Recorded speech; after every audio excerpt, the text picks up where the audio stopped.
Washington Reuters. The top U.S. Senate Democrat said on Friday he would force a vote on the Federal Communications Commission's decision to repeal landmark net neutrality rules, but the move was unlikely to block a ruling that could reshape the digital landscape.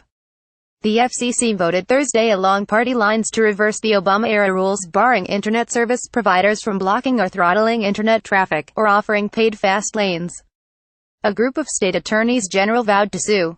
On Friday, Senator Charles Schumer of New York said he would force a vote on the FCC action under the Congressional Review Act. Republicans scuttled internet privacy rules adopted under the Obama administration using the same procedural vehicle. There will be a vote to repeal the rule that the FCC passed. It's in our power to do that, Schumer said in New York.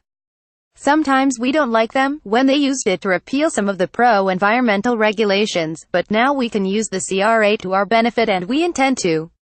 Senate Majority Leader Mitch McConnell opposes Schumer's effort and backed the FCC repeal, a spokesman for the Republicans said Friday.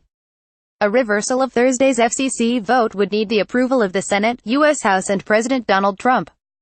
Trump also backed the FCC action, the White House said Thursday.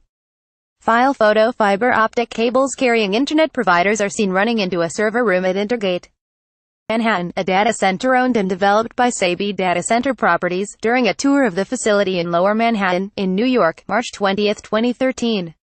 Reuters. Mike Cigar file photo. This week's FCC order grants internet providers sweeping new powers to block, throttle or discriminate among internet content, but requires public disclosure of those practices. Internet providers have vowed not to change how consumers get content. The FCC rules also seek to bar states from imposing their own net neutrality requirements. The FCC said the rules would take effect once the White House Office of Management and Budget approved the new transparency rules, which could take several months.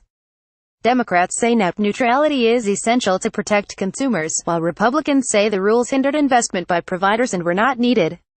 Moody's Investors Service said in a note Friday the FCC vote was credit positive for internet service providers that could have faced rate regulation under the 2015 rules that would have treated them like public utilities. Moody's said providers will tread lightly when it comes to engaging in paid prioritization and throttling, as there could be significant negative public reaction to these acts. Moody's said, at least in the near term, the cost of negative publicity on their existing businesses far outweighs the benefit of additional revenue as these companies can generate from paid prioritization agreements. Reporting by David Shepardson, editing by David Gregorio and Andrew Hay. Your standards. The Thomson Reuters Trust Principles.